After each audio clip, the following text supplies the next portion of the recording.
Todos los pagos y compras online, los me gusta, las búsquedas de información, los mensajes, tweets, chats, WhatsApps, todas las gestiones que hacemos por Internet están dejando un rastro que contiene nuestros datos personales. No es un rastro que se desdibuja con el tiempo. Es una huella digital que ahí queda, almacenada en grandes silos, en archivos, donde se nos puede identificar. ¿Qué dice ese contrato que firmé cuando hice clic en acepto tras descargar la aplicación gratuita que estoy usando todos los días? Y esa información que aparece en el buscador asociada a mi nombre, ¿la he subido yo? ¿Tiene que estar ahí? ¿Puedo oponerme? ¿Puedo cancelarla? ¿Rectificarla?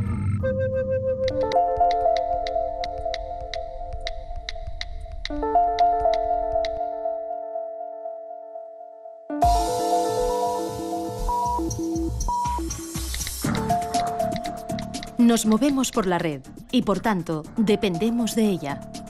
Hoy centran el debate sobre la privacidad en Internet las revelaciones de espionaje masivo, los fallos de seguridad, tener alojados los datos personales en compañías de servicios que no se ciñen a las leyes locales de protección de datos. Son reglas de juego vitales. A mí me sorprende que de los miles de usuarios que hay de Google, millones en todo el mundo, y de Facebook, muy pocos se cuestionan el por qué Google, el buscador, es gratuito, por qué Facebook es gratuito, por qué estos servicios que utilizan tantísimas personas y tienen costes muy elevados de mantenimiento no cuestan nada a los usuarios.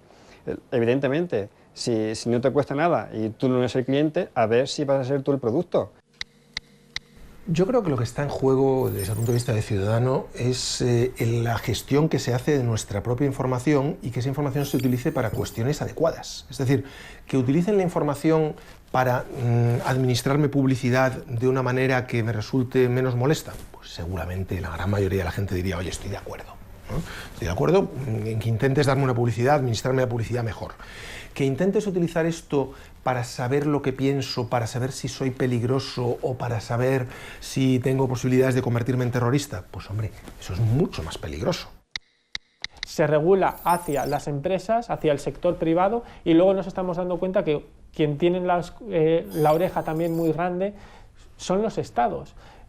Con todos los casos que ha sucedido desde el caso Prince, que se está, además, bueno, está saltando todo el espionaje que se ha hecho a los ciudadanos de la Unión Europea, a los ciudadanos de todo el mundo. En el fondo, al final, bueno, la información está en Internet, somos nosotros lo que estamos dejando y los estados también la están tratando. Bueno, que se proteja también a los ciudadanos de cómo están tratando los estados ese tipo de información. Somos números, o sea, ello no quiere decir que a las redes sociales, por ejemplo, a Google, no le interesa si Javier Sempere hace esto o lo otro, le interesa que a este usuario le gusta esto, le gusta este grupo de música, lee estos libros para ofrecerle ese tipo de publicidad. Ahora bien, hay un problema. Hoy en día se utiliza para publicidad, pero esa información está en manos de determinadas empresas que no sabemos qué va a ocurrir en el futuro. En el momento que vayas por el mainstream, es decir, que utilices los ordenadores normales, los sistemas operativos habituales, los smartphones habituales, las redes sociales habituales, no hay privacidad. Todo lo que tú hagas se va a saber, incluso aunque no estés autenticado con tu usuario y tu contraseña. Hay una cosa que llamamos nosotros que es la huella digital de tu conexión y es la manera en la que te conectas y con qué dispositivos te conectas. Y eso, las grandes empresas lo capturan para asociarlo a tu identidad digital. Así que en el futuro, aunque tú no hayas dicho que eres tú, ellos van a tener capturada la huella digital de tu conexión y van a saber que eres tú, estés donde estés. No existe la privacidad absoluta, ni siquiera existe el derecho absoluto a la privacidad en las leyes, porque en algún momento va a tener que ceder. Lo que ocurre es que cuando yo cedo parte de mi privacidad o parte de mi información personal o parte de mi intimidad para utilizar un medio de comunicación, quiero saber exactamente cuáles son los límites, y eso me lo tiene que decir la ley.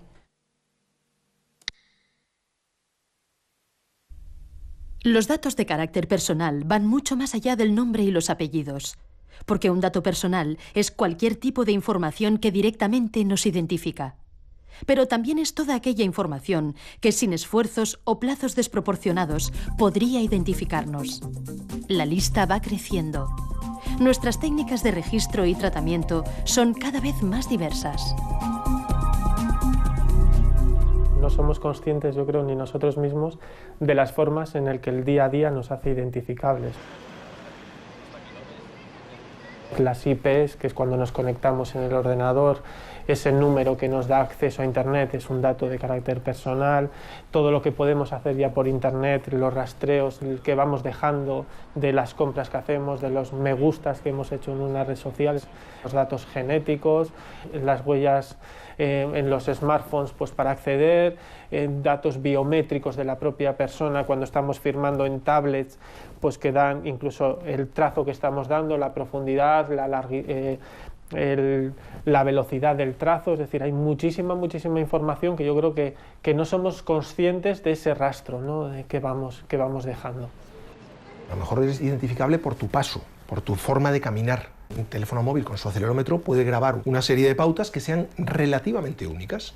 A lo mejor tú no te has registrado en un sitio, pero el hecho de que ese sitio sepa por analítica en qué tipo de ordenador estás, si tienes activado Flash o no lo tienes activado, y una serie de datos más, el tamaño de tu pantalla, etcétera, todos esos datos configuran una huella digital electrónica que puede servir para caracterizarte, ¿no?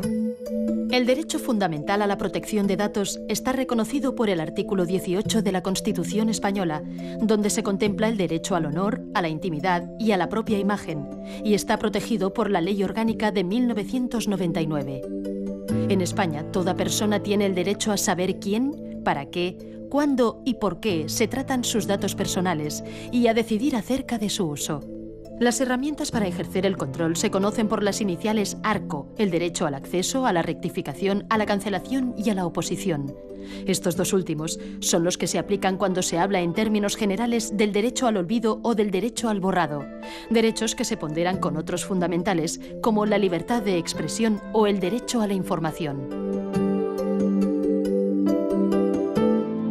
No vale simplemente con decir es que a mí esta información no me gusta o es que a mí esta información pues, casi preferiría que no saliera. Y ese es un poco el trabajo que aquí en la agencia hacemos cuando nos viene una reclamación. Es una labor de valoración, de ponderación de las circunstancias personales del ciudadano que presenta la reclamación, del tipo de información al que se refiere, de su vigencia, de si es cierta o no, de si la persona tiene una relevancia pública o no. En definitiva, el marco en que se ejerce este derecho al olvido es un marco acotado. En los últimos años ha aumentado el número de ciudadanos que se acercan a la Agencia Española de Protección de Datos para reclamar sus derechos frente a los buscadores de Internet. Han puesto su nombre en Google y entre los resultados aparece información que entienden que atenta contra su intimidad o su honor. Digamos que esa difusión universal y accesibilidad universal que ofrece el Internet gracias a los motores de búsqueda es justamente donde reside un poco la clave del problema con el que los ciudadanos y nosotros nos enfrentamos. Y es que el ciudadano en un momento determinado ve que informaciones suyas de un pasado más o menos remoto, informaciones no confirmadas, informaciones no reales o falsas, informaciones que surgieron en un contexto muy limitado y que se han expandido, reaparecen, se asocian con todas las demás informaciones sobre su vida y le pueden causar perjuicios, en algunos casos, muy serios. La agencia ha resuelto dar amparo a cerca de 200 casos que considera fundados y ha pedido a Google que retire de su índice los enlaces para evitar el acceso universal. Sin embargo, Google ha estado recurriendo sistemáticamente las resoluciones de la agencia ante la Audiencia Nacional. Y esta, antes de celebrar juicio, ha trasladado la cuestión al Tribunal de Justicia de la Unión Europea para que aclare cómo debe interpretarse la Directiva de Protección de Datos en relación con los recursos que interpone Google. La Audiencia Nacional ha pedido al Tribunal de Justicia de la Unión Europea que se pronuncie sobre el derecho al olvido en Internet, que decida si un particular tiene derecho a reclamar que se suprima y bloquee la información que sobre él facilitan los buscadores de Internet y que pueden ser localizadas a lo largo de toda la vida. La Audiencia Nacional ha enviado el llamado caso Google y pregunta si debe aplicar la normativa comunitaria y española o bien los afectados deben acudir a los tribunales de California, donde está la sede de Google.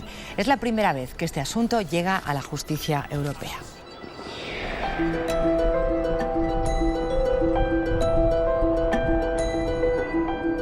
El caso de referencia sobre el que se pregunta el Tribunal Europeo es el de Mario Costejá, un perito calígrafo que vive y trabaja en A Coruña.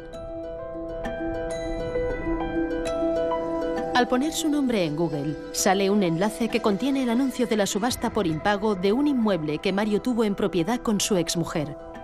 El anuncio lo publicó en papel La Vanguardia en 1998, pero ahora está disponible en la hemeroteca digital. Ahora ya para todo el mundo, soy deudor y casado, y no soy ni deudor ni casado, pero bueno, tengo que ir dando explicaciones. Oye, ¿tú debes? No, yo no debo, yo era copropietario. Y no, pues yo, mira, me separé, era una gran persona, pero bueno, por circunstancias de la vida nos separamos, pero bueno, mi exmujer es una gran persona y bueno, pues llego a ese punto, pero tengo que dar explicaciones. Mario no quiere que el embargo quede asociado a su nombre de por vida como un hecho relevante. Para él, el asunto ya quedó resuelto hace años. Mientras los tribunales deciden si procede a retirar el enlace que aparece en las búsquedas por Internet, él sigue recordando en cada entrevista que ha concedido a los medios que ese dato ligado hoy a su identidad digital está dañando su reputación. Yo era consultor de gestión de empresas en esta época de mi vida. Bueno, también era y siempre he sido lo que es perito calígrafo, pero compaginaba con consultoría. ¿Cómo un consultor de gestión de empresa va a arreglar una empresa teniendo él un problema de embargo? A medida que el caso de Mario Costejá ha ido ganando notoriedad, los buscadores ahora relacionan su nombre con múltiples enlaces a webs, blogs y diferentes sitios donde consta el embargo por impago, pero también queda reflejada su reclamación. Si pongo Mario Costejá a secas, pues sale pues El País, todas las entrevistas que he podido hacer, porque es el único lobby que puedo hacer. Y si pones Mario Costejá González, en segundo plano sale el famoso embargo, la famosa noticia. O sea, no hay manera de que baje. No hay manera, o sea, la tienen ahí bien puestecita. En las sugerencias, esto lo hace Google, esto ya no es indexar, y ahora ha puesto Mario Costejá, embargo, y Mario Costejá, La Vanguardia. Otra lucha nueva, volveré a luchar para que esto no, esas sugerencias las quiten, porque mi hijo se llama Mario Costejá, y Mario Costejá es mi padre también, y vive. Bueno, o sea, los Costejá somos embargo, nos han cambiado el apellido. Lo que hemos conseguido nosotros con este caso es que por lo menos se planteen ciertas cosas que no estaban recogidas en ninguna ley, que no estaba claro cuál era su aplicación en Europa, ¿no? En concreto. Una vez esto esté resuelto, ya sabremos contra quién podemos reclamar y contra quién no, y esto será mucho más fácil para el usuario porque da una seguridad jurídica mucho mayor. No simplemente pegar palos de ciego intentando reclamar a unos o a otros y que todos se vayan responsabilidades, sino que a partir de ahora esperemos que ya sí que esté claro quién es el responsable principal y cuál es la manera de ejercitar esos derechos ante ellos. Desde que La Vanguardia digitalizó su hemeroteca, Mario Costejá y Ramón Sampedro comparten el mismo enlace. Junto al anuncio de la subasta hay una información en torno a la eutanasia sobre el suicidio de Sampedro, el primer español que reclamó ante los tribunales su derecho a una muerte digna. El principal problema aquí está en que es una publicación escaneada de un periódico en papel. Digamos que es una forma muy rudimentaria el llevar toda la información sin separar cada noticia, sin entender si un hecho sigue siendo noticiable o no. O sea, habría que digamos, no mantener las noticias de una manera estática como están ahora conceptuadas, sino que simplemente se van subiendo y esto queda pues igual como una hemeroteca pero online, sino hacer un tratamiento por separado de cada noticia y resolver cuál debe seguir publicada y cuál no y en qué condiciones. Desde que la prensa y también los boletines oficiales han convertido su pasado de papel a formato digital, hay un montón de información personal que los buscadores han puesto ahora a un clic de cualquiera y a la que quizá cabría aplicar un derecho a la privacidad. Yo creo que lo que se necesita es que los gestores, o sea, se sienten, en el caso de los boletines, y decidan cambiar el sistema actual. Incluso una cosa que se podía realizar y que es bien sencilla es mandar el acto administrativo a publicar y incluyendo una fecha a partir del cual el boletín oficial correspondiente introduzca la herramienta tecnológica que sea necesaria para que los buscadores no indexen esa información. Según el abogado Samuel Parra, salir del índice de los buscadores no resulta una tarea fácil y pone de ejemplo lo que le sucede con algunos de sus clientes. Al poner el nombre y apellidos de su cliente en el buscador, sigue apareciendo en los resultados una noticia publicada en 2004. Sin embargo, el nombre que el buscador asocia a esta publicación ya no figura en el texto. Fue retirado en enero de 2013 y sustituido por las iniciales. Tú puedes conseguir que elimine la fuente original tu nombre. Puedes conseguir que la agencia española te dé una tutela estimatoria frente al buscador Google para que deje de indexar tus datos. Y a pesar de eso, tú tengas que seguir viendo, tengas que seguir soportando que al buscar tu nombre en Google se siga vinculando esa búsqueda con una noticia en la que ni apareces ya, porque se borra la información. La única explicación metafísica que se nos ocurre es que Google tenga memoria, tenga recuerdo, y sepa que en su día eso existía ahí y aunque ya no está, pues lo sigo vinculando. Pero otra explicación técnica es injustificable.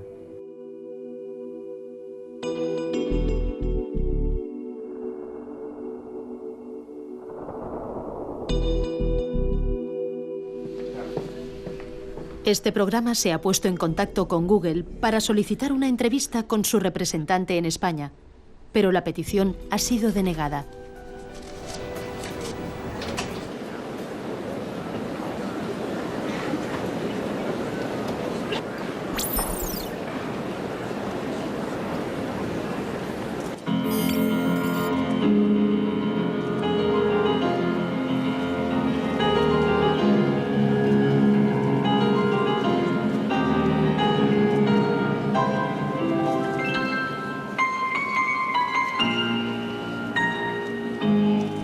Otra fuente de conflicto son las noticias falsas que traen al presente los buscadores.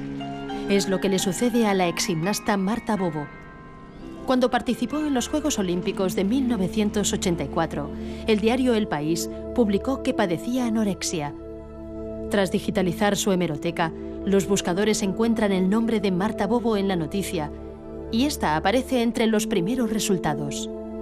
Desde aquella publicación ha tenido que ir dando explicaciones en los medios.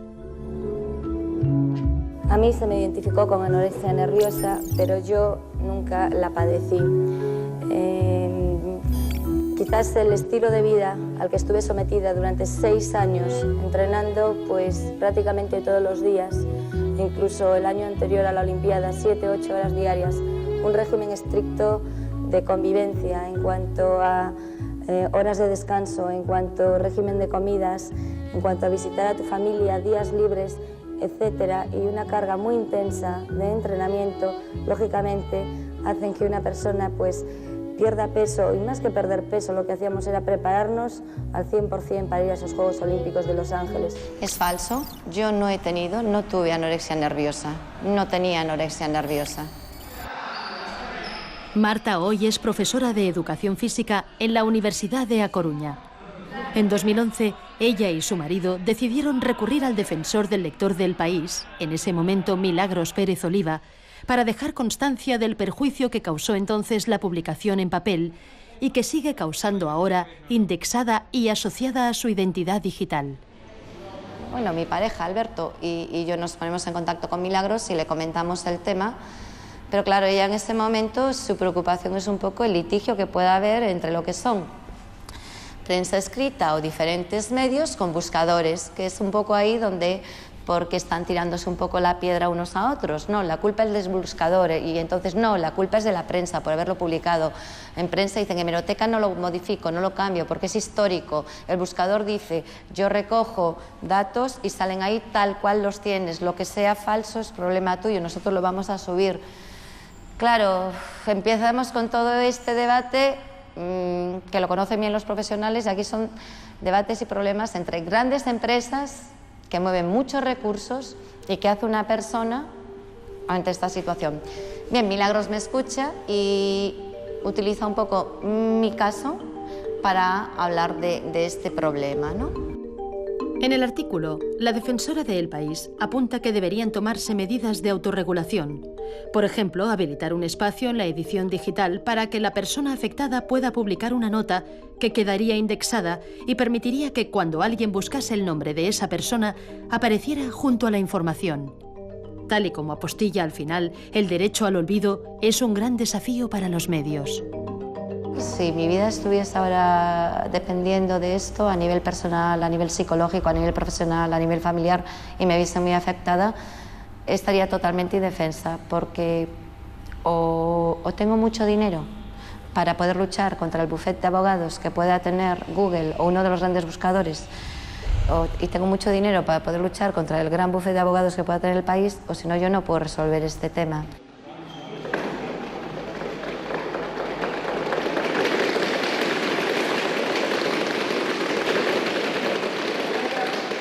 Los buscadores lo han sacado a la luz y cualquiera lo puede ver en cualquier momento, y mi intención participando en este programa no es sacarlo de nuevo a la luz, sino que es hacer ver un poco a todo el mundo el hecho de que cualquiera, en cualquier momento, puede verse en esta situación. Ya no hace falta que seas famoso ni un gran deportista, sino una persona de la calle.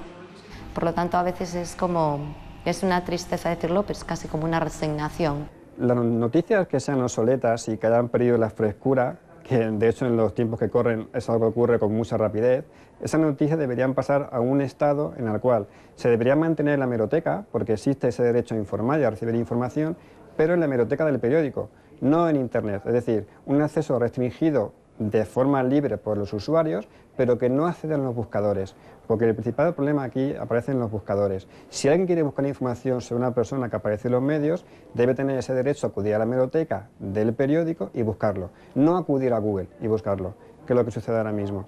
Esa es la solución, bajo mi punto de vista, la más eficaz.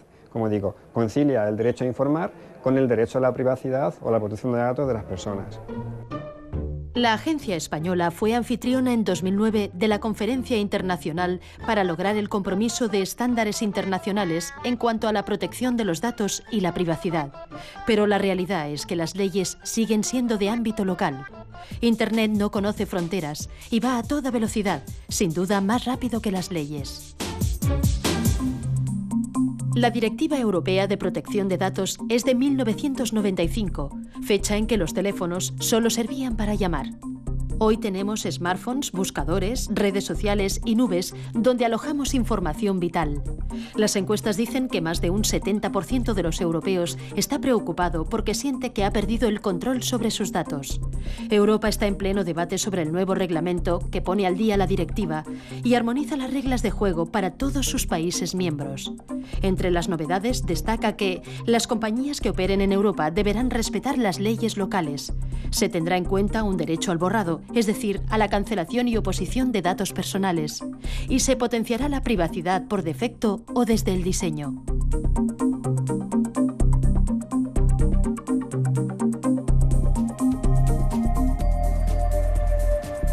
El trámite para la reforma de la Directiva de Protección de Datos ha llegado a acumular casi 3.000 enmiendas. Hay muchos intereses en juego, especialmente entre las grandes empresas norteamericanas. Pero la comisaria Reding se muestra dispuesta a conseguir los cambios antes de que acabe su legislatura.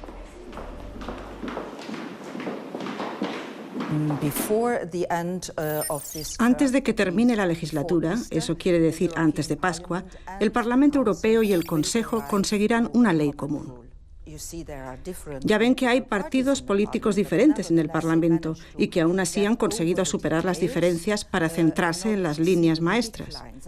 Y la línea maestra principal es que queremos un continente unido con una única ley de protección de datos. Y todas las compañías que operan en este continente deben obedecer esta ley, independientemente de la nacionalidad de la compañía en cuestión.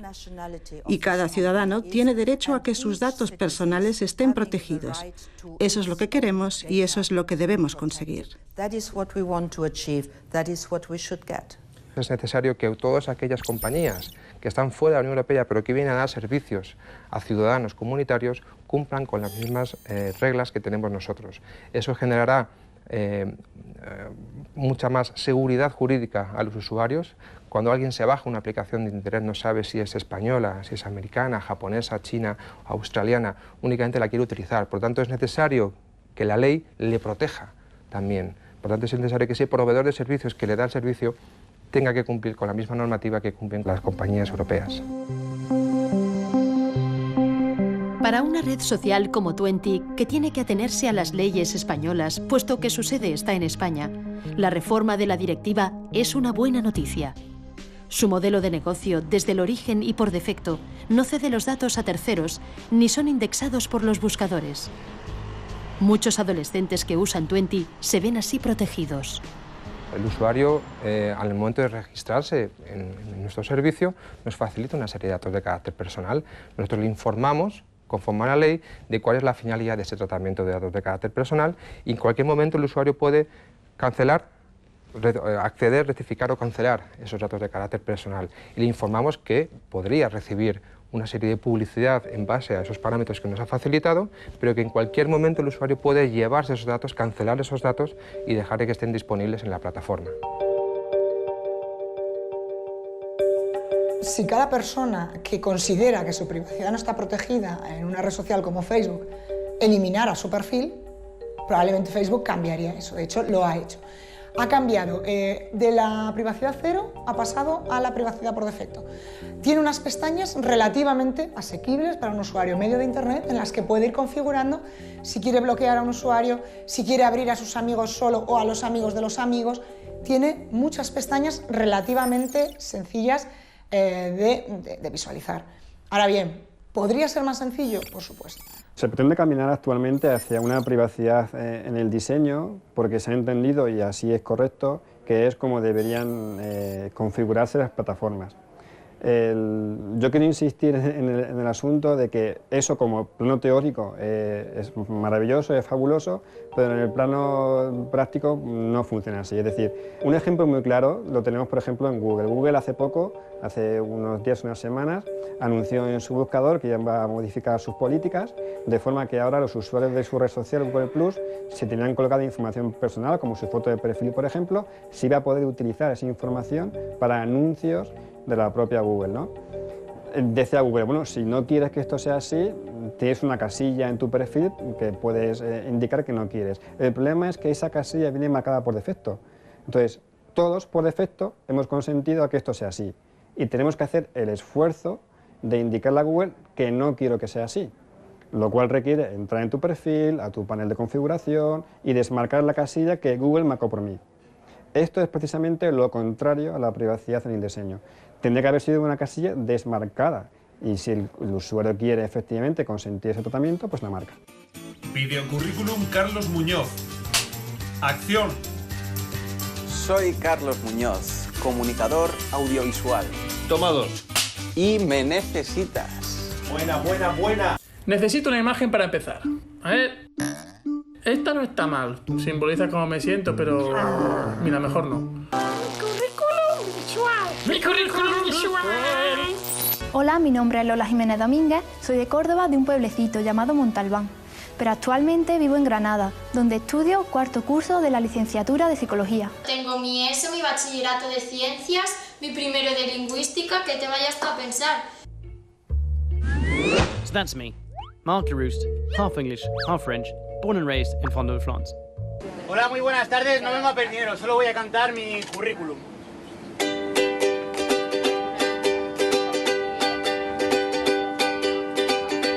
Licenciado en periodismo y un diploma de posgrado.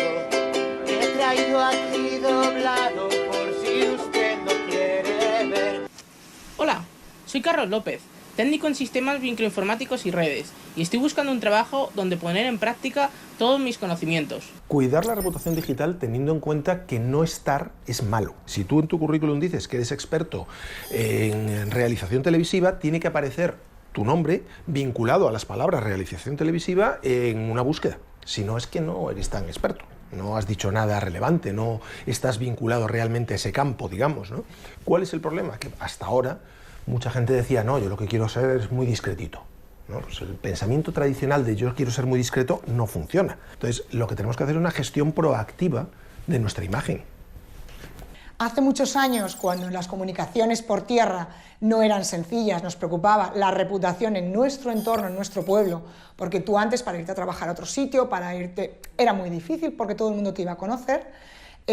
Ahora nos tenemos que preocupar a nivel mundial, porque te vayas donde te vayas, tu información puede aparecer y te la pueden rastrear. Pero claro, está la parte mala, que es la que estamos comentando, y la parte buena. Si nuestra reputación online, si hemos cuidado de sobra esa imagen en la red, y arroja datos buenos para nosotros, realmente destruir luego esa reputación va a ser complicado. Pero a veces, cuidar la identidad digital es casi imposible si somos víctimas de un acosador. La adolescente canadiense Amanda Todd contó su ciberacoso en la red antes de quitarse la vida. La fotografía de sus senos desnudos confiada a un extraño que después la hizo pública destrozó su reputación. Esta chica hizo un vídeo contando lo que le había pasado, un vídeo muy gráfico, muy descriptivo. Eso es lo que ha dado la vuelta al mundo. La gente, al entender que se pueden exponer a un caso de acoso como el que esta chica vivió, son más prudentes. Eso es lo que ella ha conseguido. Nos ha dicho a todos, sed más prudentes, mirad lo que me ha pasado. Entonces, ¿qué es lo que tiene que hacer un gobierno ante una situación así? Enfocar y estudiar y preparar a su administración pública para que informe en los colegios, en los casos de menores de edad, y para que explique a los chicos que son potencialmente víctimas de acoso e informar a los acosadores, que eso tiene responsabilidades, que eso no se va a quedar en el aire. En Internet yo creo que el gran problema es que como no se percibe de forma directa el daño que se causa, yo creo que no nos podemos compadecer. Si no padecemos no vamos a parar ese acoso, ¿no? Yo creo que eso es algo que hay que trabajar mucho respecto de la empatía de las personas que son hostigadas en la red. Pantallas Amigas es una iniciativa que promueve el uso seguro y responsable de las nuevas tecnologías entre la infancia y la adolescencia. Organiza charlas informativas en España y Latinoamérica.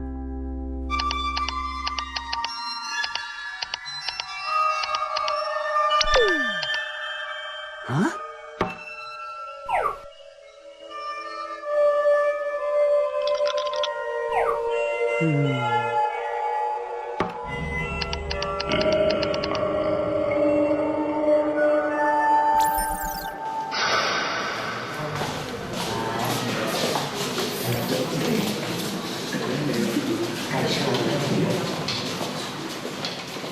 ¿Para qué sirve la webcam? Normalmente la gente suele responder para ver, ¿no? Para ver a la otra persona. Eso es lo que más o menos tengo yo en la cabeza, ¿no? Me compro la webcam y puedo ver a mis amigos. Pero en realidad la webcam no me permite ver a nadie. A nadie. La webcam sirve para ser vistos.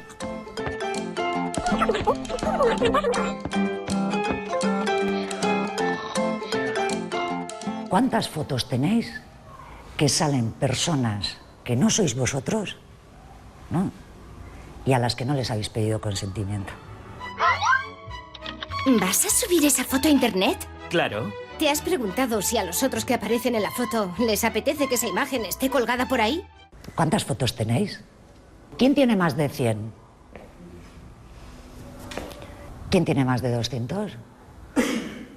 ¿Quién tiene más de 500? ¿Quién tiene más de 1000? ¿Cuántos amigos tienes en Facetime? 175. Pero, ¿de verdad conoces a toda esa gente de tu lista de contactos? ¿Son de fiar? Bueno, no conozco a todos. Algunos son buenos amigos, otros conocidos. Pero más o menos son gente que controlo. ¿Y si esos amigos comparten tu fotografía con otra gente? Si te sacas una foto, será para enseñarla, ¿no? Por ejemplo, puedes tener 2.000, 3.000 fotos, pero si son fotos normales, no tienes nada por qué preocuparte. Si no sabes nada haciendo nada malo, ¿por qué te tienes que preocupar por eso? A ver, te quedas un poco con la preocupación de quien las ve, pero también has sido tú quien has decidido qué fotos subir, entonces... Yo creo que si tú tienes la conciencia tranquila de no haber subido fotos que te puedan comprometer en 20, no tienes por nada que preocuparte. Nuestra foto es un dato privado y encima es el dato privado más importante, el más, porque permite identificarnos al momento. Si yo salgo, estáis vosotros ahí, os estáis sacando una foto y yo salgo detrás, imagino, yo qué sé, pues, así, bebiendo, yo qué sé, haciendo lo que sea que no quiero que nadie vea, y la ponéis en internet, eso me está perjudicando a mí. En general, tenéis que pensar siempre que detrás de todo esto siempre hay empresas, o sea, por algún lado ganan dinero. Yo me descargo la aplicación, me la han dado gratis, ¿con qué están traficando? Dinero. Ponen publicidad de cualquier cosa y como es gratis, lo ve todo el mundo. Con nuestros datos. Porque saben más información de la gente y así. La cuestión no es no utilizar internet, no utilizar las redes, no utilizar tal y cual. Empezar a pensar qué es lo que se está quedando por ahí, vuestro. Los adultos, padres, madres, educadores, no estamos todavía capacitados para acompañarles de forma debida en este entorno, precisamente porque es demasiado cambiante, demasiado diverso. Sí que podemos estar ya suficientemente sensibilizados, incluso preocupados, pero yo creo que falta que nos ocupemos más y nos preocupemos menos. Y uno de nuestros retos es tan sencillo como que se sienten por primera vez delante de una pantalla juntos. Eso ya en sí es un objetivo. Y yo creo que muchos padres y madres se sorprenderían si se abrieran un poco a sus hijos y les piden que les enseñen a hacer determinadas cosas. Yo creo que es un buen ejercicio, que la gente no lo hace y que no lo prueba y que puede dar sorpresas y resultados muy positivos. Desde Pantallas Amigas aprendemos bastante, porque esto va tan rápido que siempre que nos enfrentamos a un grupo de padres y madres, pues nos encontramos con nueva casuística, ¿no? O nuevas preocupaciones. ¿Quiénes tienen un hijo con smartphone en la edad de primaria? Vale. Dentro de 5 años, todos los niños de 10 años van a tener un smartphone, por lo menos.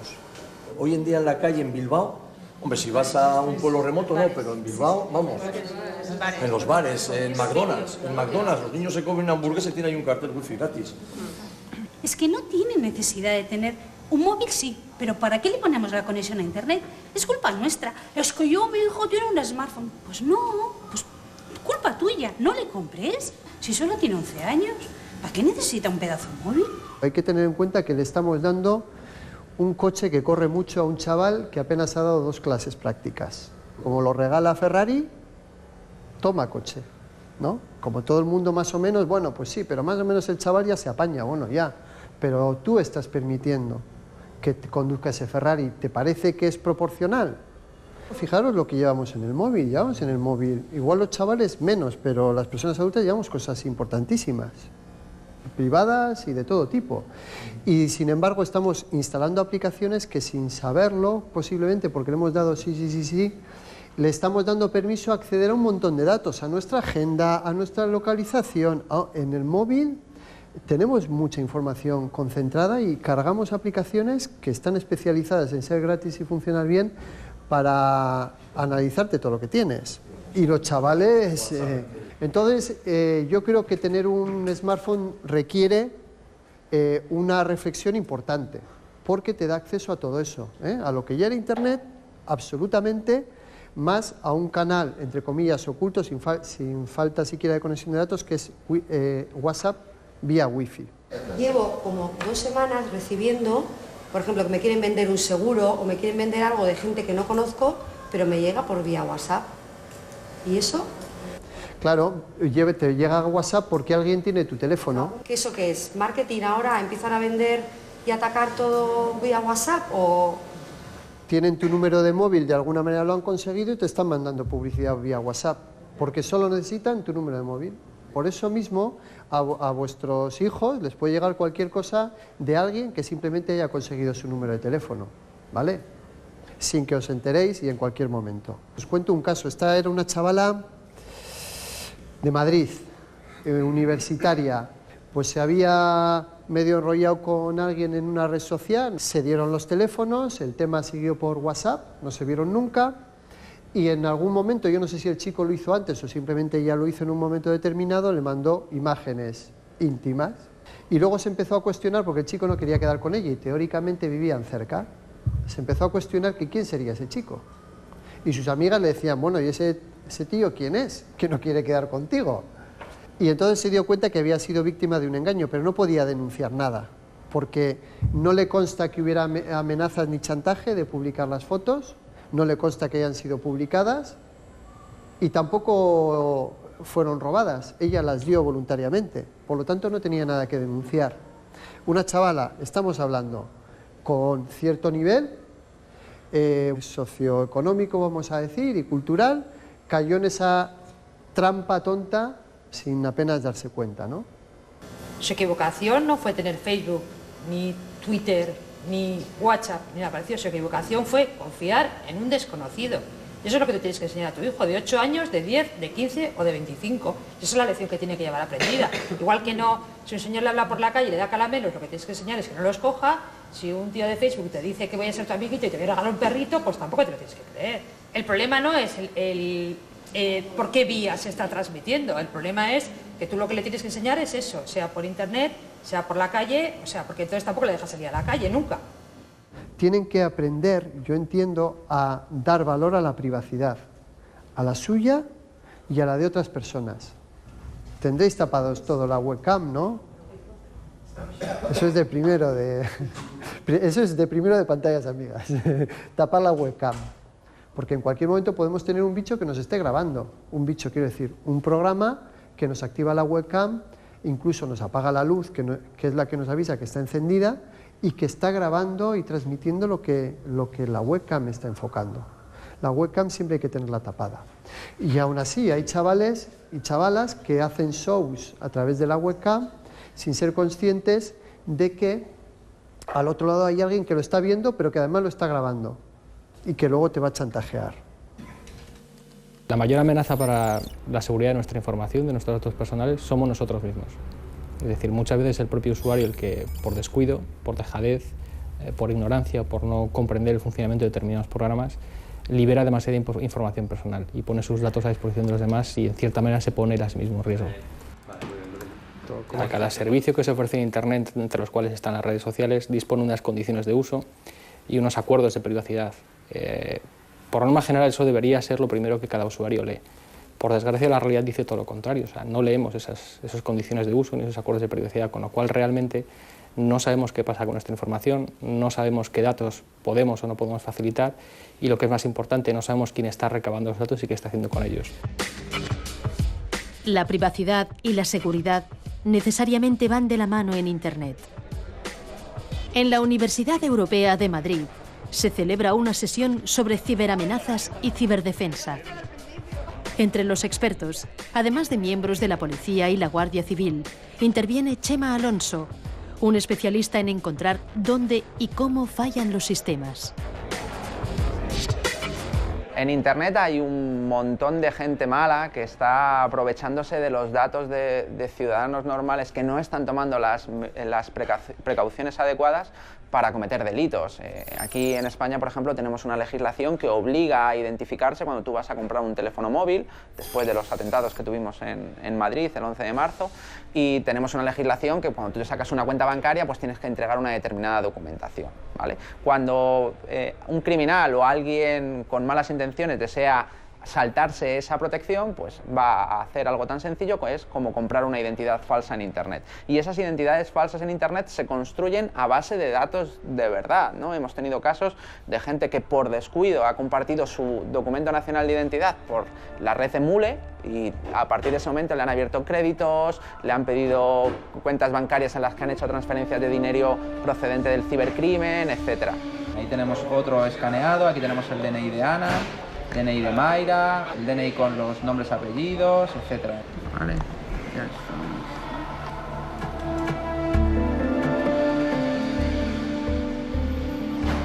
Bueno, pues ahí está el DNI de una persona con todos sus datos. Un DNI de Barcelona, donde vive, y el DNI está totalmente en curso, ¿no? Porque caduca en junio del 2023, es decir, de una manera tan sencilla es fácil conseguir documentación de personas en Internet. El dato que puede hacer que nuestro sistema informático caiga puede estar escondido en cualquier rincón.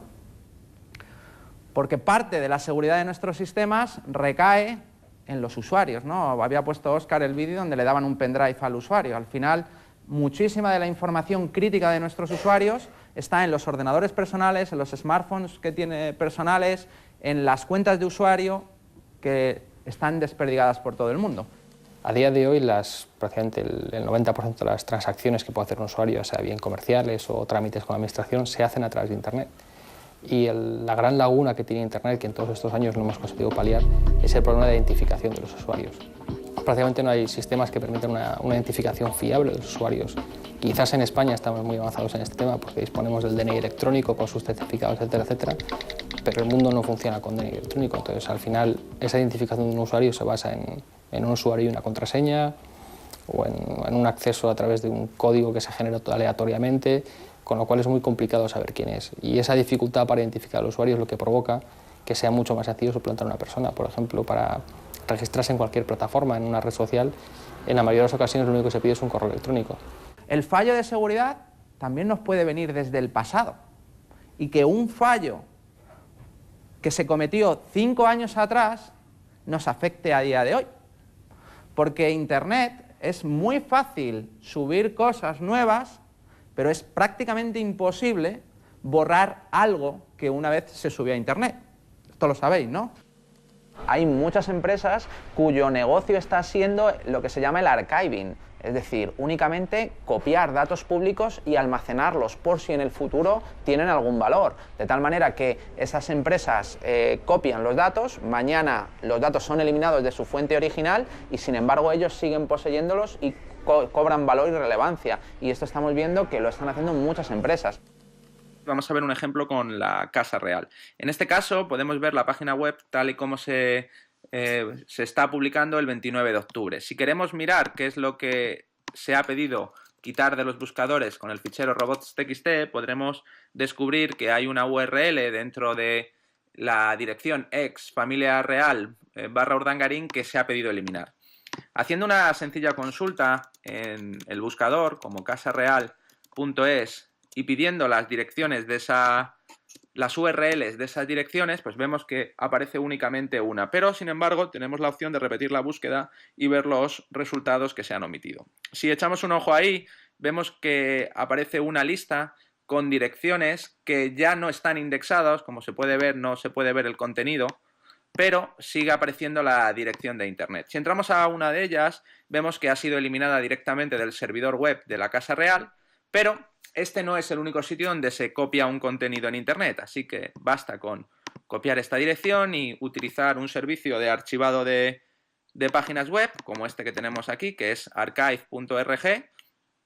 Pegamos la dirección que hemos copiado y vemos si ha hecho en algún momento del tiempo una copia. Como podéis ver, aquí se dice que esta copia se hizo el 13 de octubre y si vamos al 13 de octubre, por ejemplo, pues nos vamos a encontrar con que ya no está dentro de la página web original, ya no está dentro de Casa Real, pero está copiado en otro buscador de Internet la página completa que estaba publicada en la web de Casa Real. Ya está. Pero esto sucede con todo, sucede con estos vídeos digamos, de carácter sexual que se publican sin consentimiento de las partes afectadas, sucede con las páginas de descarga de contenido ilegal, sucede con las páginas de descargas de material de abuso sexual infantil, prácticamente con todo. Es muy complicado eliminar contenidos de Internet, porque como decía, se puede eliminar de un sitio, se puede eliminar temporalmente, pero no estamos exentos de que tarde o temprano ese contenido vuelva a aparecer. Cuando hablamos del derecho al olvido o a borrar los datos de una determinada persona dentro de, por ejemplo, una red social, estaríamos hablando de que debería ser borrado de todos los lugares donde está almacenado. El número de copias de seguridad que se hacen es brutal, y no solo eso, sino que por los términos de servicio, empresas como Facebook están entregando parte de los datos personales a empresas terceras que están copiando y haciendo uso de ellos. Sin ir más lejos, los famosos juegos de las redes sociales. Así que técnicamente para una red social o una empresa tecnológica que le obliguen a borrar todos los datos de una determinada persona es prácticamente imposible, ¿no? Yo tengo mi teoría de que dentro de 150 años, cuando aparezca una ley que diga, oye, ¿qué hacemos con todos los datos de nuestros bisabuelos? Y dirán, yo creo que es un avance para la sociedad que se puedan estudiar, ¿no? Entonces harán públicos todas nuestras conversaciones del Facebook, nuestros correos y tal, para darse cuenta por qué la humanidad fue al fracaso, ¿no? Eso estamos pensando.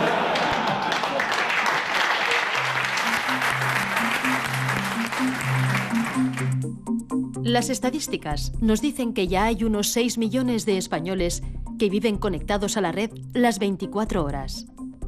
Y que los que se conectan a diario alcanza ya a la mitad de la población. Cada vez más, nuestra conexión se establece a través de dispositivos móviles. Se calcula que hoy hay unos 2.400 millones de usuarios en Internet. En poco más de una década, ya tenemos un 34% de la población mundial conectada. En Norteamérica, Oceanía y Europa, el uso de Internet empieza a ser generalizado. Facebook ya ha conseguido superar los 1.000 millones de usuarios. Después de China y la India, visto de otra forma, sería el tercer mayor país del mundo por habitantes. Ahora mismo lo primero que tiene que tener todo el mundo claro es que los datos son dinero, y muchos datos significan mucho dinero. Es por eso que muchísimas empresas en Internet están ofreciendo servicios totalmente gratuitos y lo único que están haciendo es recogiendo datos. Datos que a veces son personales, como la gente entiende que son los datos personales, es decir, nombre, apellidos, el número de teléfono, la dirección de correo electrónico, etc. Y otros datos que la gente no asume que son tan personales, pero que igualmente lo son, como qué sistema operativo utilizo para conectarme, si utilizo una determinada herramienta de software para leer el correo electrónico u utilizo otra, si me conecto a una determinada página web o me conecto a otra página. Toda esa información hoy en día se está recolectando en Internet y se está almacenando en grandes silos de información. El nuevo modelo de negocio se conoce por Big Data. Datos masivos que las empresas y las administraciones ya ven como el gran tesoro del siglo XXI. Todo ese gran volumen de información, una vez procesado, sirve para extraer patrones, para ganar eficiencia en el proceso de la toma de decisiones. Big Data promete mejoras para la sociedad, pero con lo que revelan los datos, ¿se nos podría a priori juzgar o castigar? Ya no es ciencia ficción. ¿Hay algo siniestro o malo en el Big Data? Por su naturaleza, no. Lo que tenemos que pensar qué datos se están recopilando, quién los está recopilando y qué puede hacer con ellos. ¿Cuál es la situación actual? Demencial. Ahora mismo tú lo que haces es instalarte una aplicación en el móvil y sin mirar absolutamente nada, aceptar una serie de cesiones de datos de un montón de cuestiones que pueden ir desde tu localización física hasta la temperatura de la batería del teléfono, que se puede después utilizar para extrapolar la temperatura o el nivel de ruido, etcétera, etcétera, ¿no? ¿Qué ocurre? Que ni miramos eso, porque no existe esa cultura, ni si lo quisiésemos mirar seguramente lo entenderíamos, porque no estaría escrito ni en inglés, ni en español, ni en ningún idioma conocido, estaría escrito en legalés, que es un idioma que tiene su dificultad y que hay que estudiar para saber, y que es necesario para poder precisar los términos, ¿no? Entonces, ¿qué hace falta? Una dosis muy fuerte de transparencia, una implantación de normas de transparencia que permitan que cualquier persona pueda saber qué datos está recopilando quién, para qué los usa y, por supuesto, acceder a ellos, ¿no? Lo cual no tiene nada que ver con que se olviden los datos, sino que simplemente se puedan recopilar o no en función de nuestros intereses. Ya ha llegado ese momento, ya están todas esas herramientas y todas las empresas tienen capacidad para gestionar volúmenes de datos ingentes, que tienen mucho negocio, ¿no? O sea, que tienen mucha importancia para el negocio. Tenemos casos de las compañías aéreas que son capaces de planificar y replanificar sus vuelos en función de el Big Data que tienen, sabiendo qué es lo que se van a encontrar en el futuro, etc. Pero también tienen un gran impacto en la sociedad, ¿no? Se habla de que con los conocimientos adecuados, una empresa como Google o como Facebook podría llegar a saber quién va a ganar las elecciones antes de que tuvieran lugar y podrían saberse qué es lo que va a pasar en cualquier pregunta que se haga hoy en día a la ciudadanía y que tienen mejor sentir incluso que los propios políticos y los medios de comunicación, ¿no? Entonces, los datos están dando un poder tan grande a las empresas que los poseen que en el futuro yo creo que pueden llegar a mediatizar directamente el futuro de los países, ¿no?